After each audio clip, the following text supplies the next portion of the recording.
What technical assistance does, or should do, is be tailored to what that person needs to do in that situation.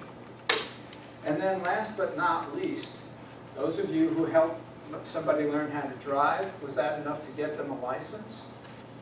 No. You don't go to the examiner and say, my kid's a good kid, give him a license. They actually have what we do, what we call quality assurance, quality improvement. You have to take a road test.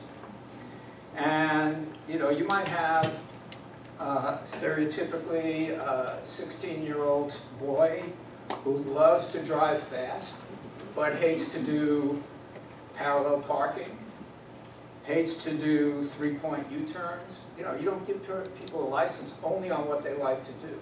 They have to be proficient at the key ingredients, and that's really an important aspect in evidence-based work.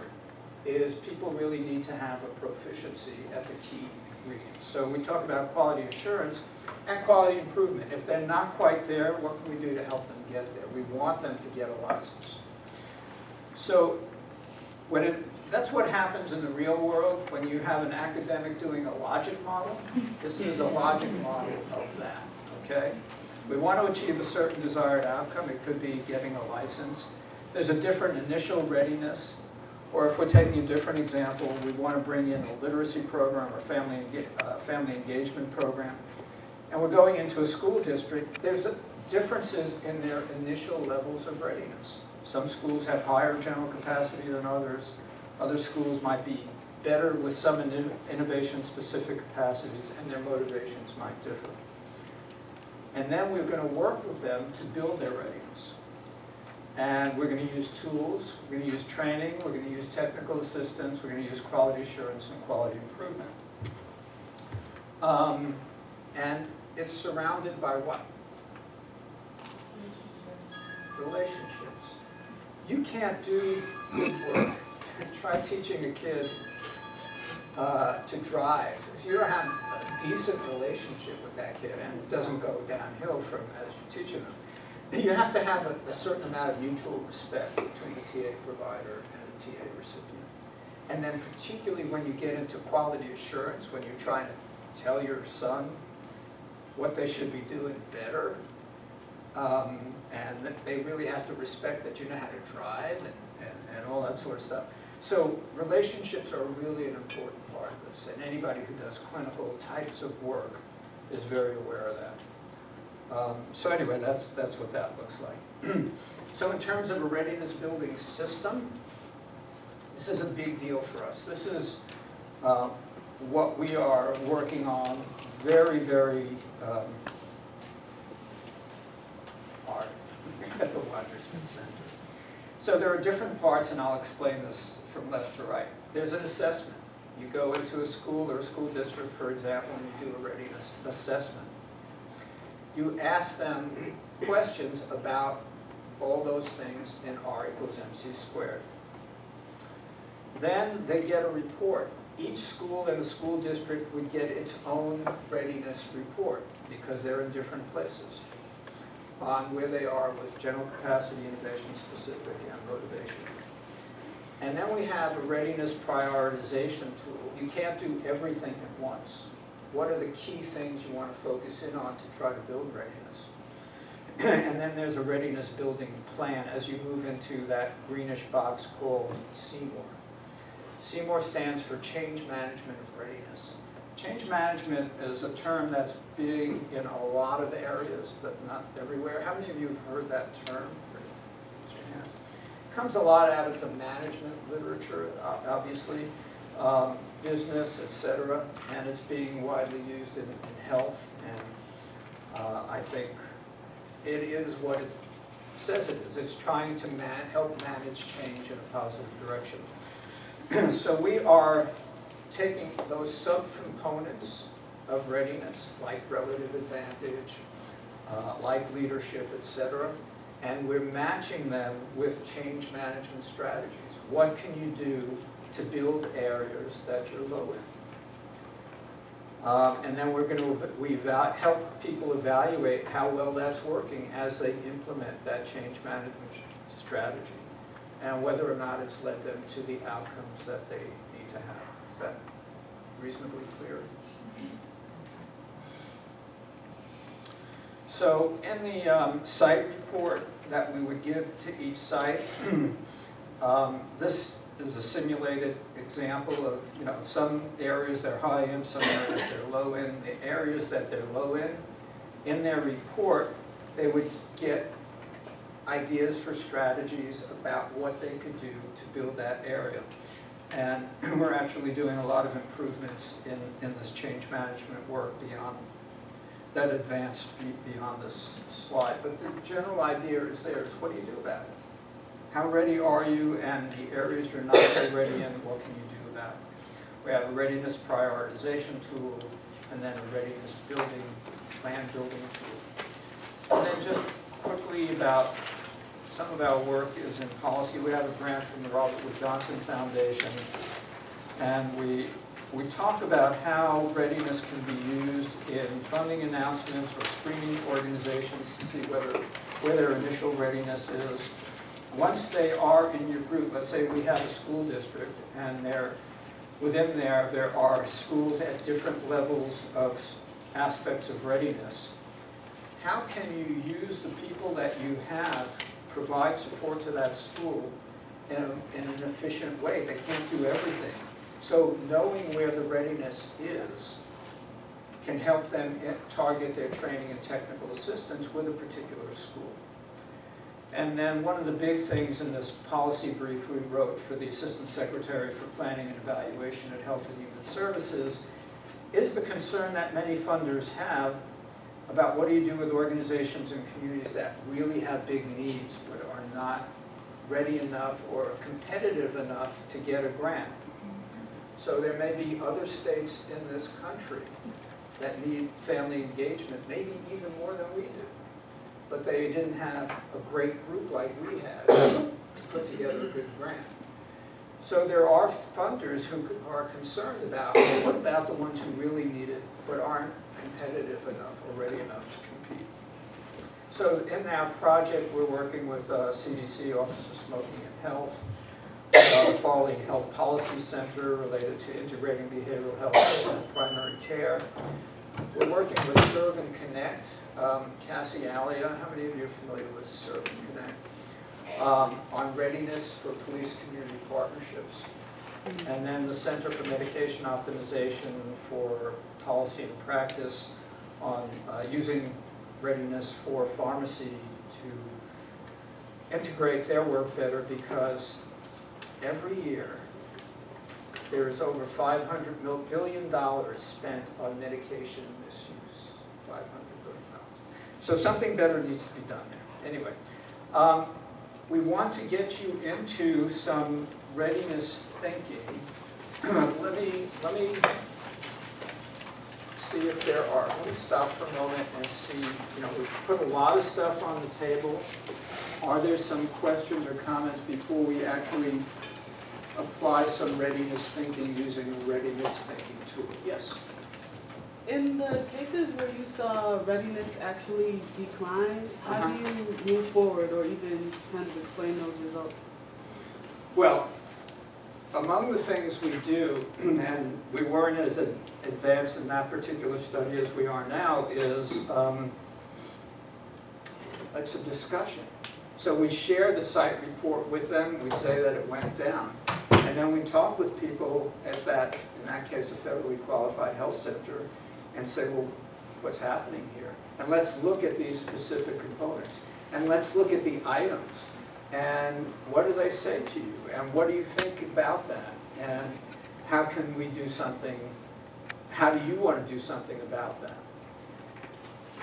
What we didn't have then that we have now in that particular study are these change management evidence-informed strategies that would help them move forward in the areas that they're lower.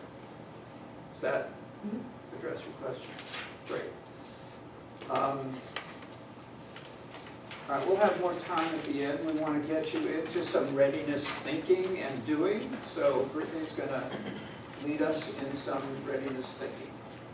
So if you grab this sheet, this is the readiness thinking tool that we're going to be using right now. If you don't have one, if you raise your hand, we can pass them out if you want to work along. So we wanted to have, an an active engaged portion of this orientation.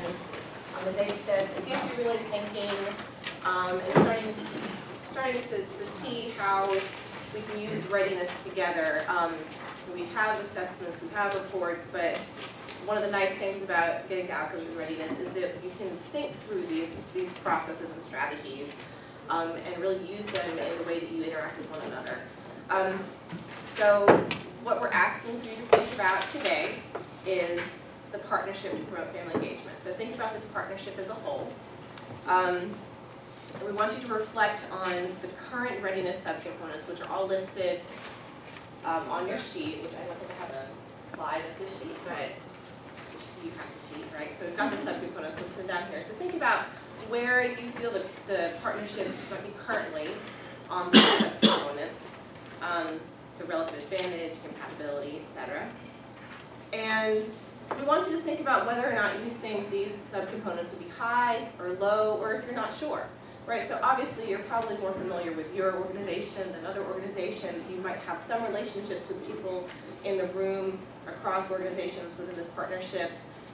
So it's fine that things you might not be sure right now. But for each of these subcomponents, there's a question. So we can start at the beginning, just to go through this. I'll go through a couple with you and then give you some time to kind of check this on your own. And so the idea is that we'll go through these subcomponents, go through the questions kind of quickly, and just where you feel things are right now. You would check, you feel like the partnership for that subcomponent will be high or low, or you're not sure.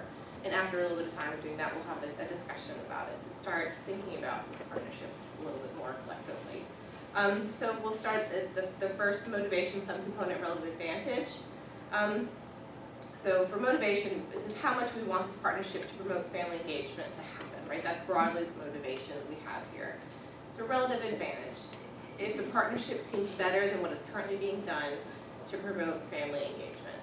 So again, think about the partnership, think about the state, think about what you know going on in terms of family engagement.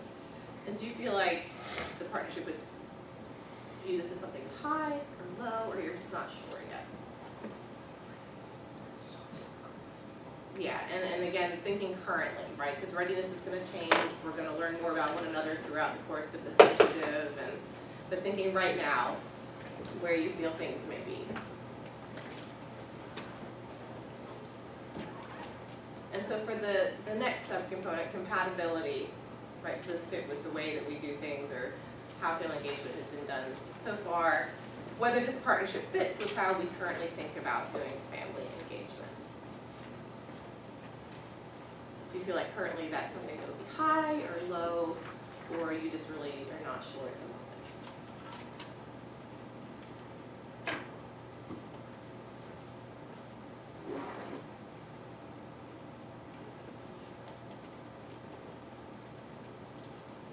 And so I'll just give you all a moment, a few minutes to go through this. Think about it a little bit, check out those high lows or not sures. But I will stop talking, give you a little time to read through. If you have any questions, though, raise your hand or get my attention.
curriculum, and this looks like some of you are finishing up, and the back has discussion questions we're gonna talk through together, so it's just that front page.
Do we feel like most people are at a place where we can move on? Do we have a couple more minutes?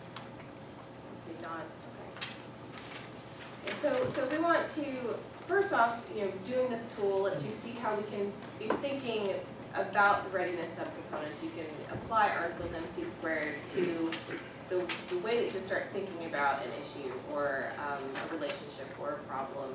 And those kind of simple statement questions, one sentence, can help you to think about the types of conversations you might need to have with other partners, to see where you are and if you're on the same page.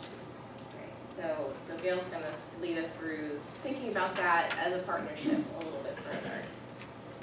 Okay, so what I'd like for you to think about, just glance back through the sheet really quickly, is you can be looking at this for the partnership here.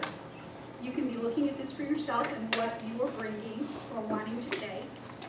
You can be looking at this as a tool to go back to your organization or agency and think through with them their readiness to be a full participant.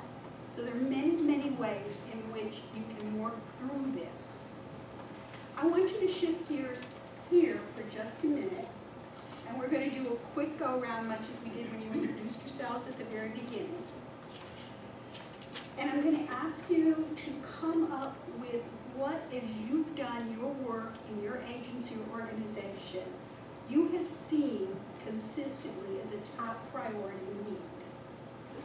Okay, so for instance, when I've been working with parents from the school perspective, I consistently saw trust as a huge readiness issue that we had to address. So think about that one thing that just keeps coming up over and over again.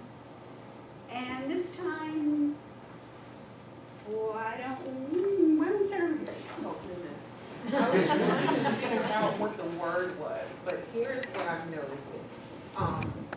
The thing that I think is a problem in the work that I do is having, like I do professional development in schools, is helping schools to know that families bring things that are equally as important about their children to the table and not looking down on families as we're the ones that need to come and tell you how to do it. So I was trying to figure out, like, what is that word? Like, I want to name it, you know? And maybe that's it, like just a level of mutual respect, right? I wish you could be turned around and see the nods all over the room right now. There's a lot of that. And I want you to just kind of keep these answers in mind because we're going to take them and do the next piece with them. Go ahead. How about a phrase? Lack of communication. Okay?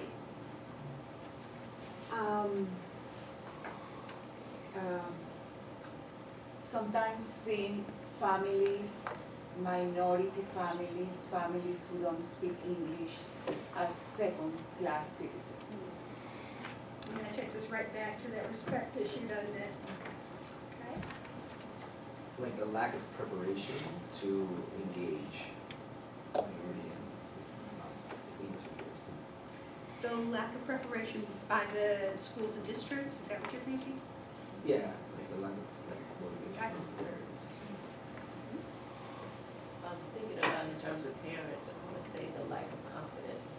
up to have the discussions that we need to do. All right, yeah.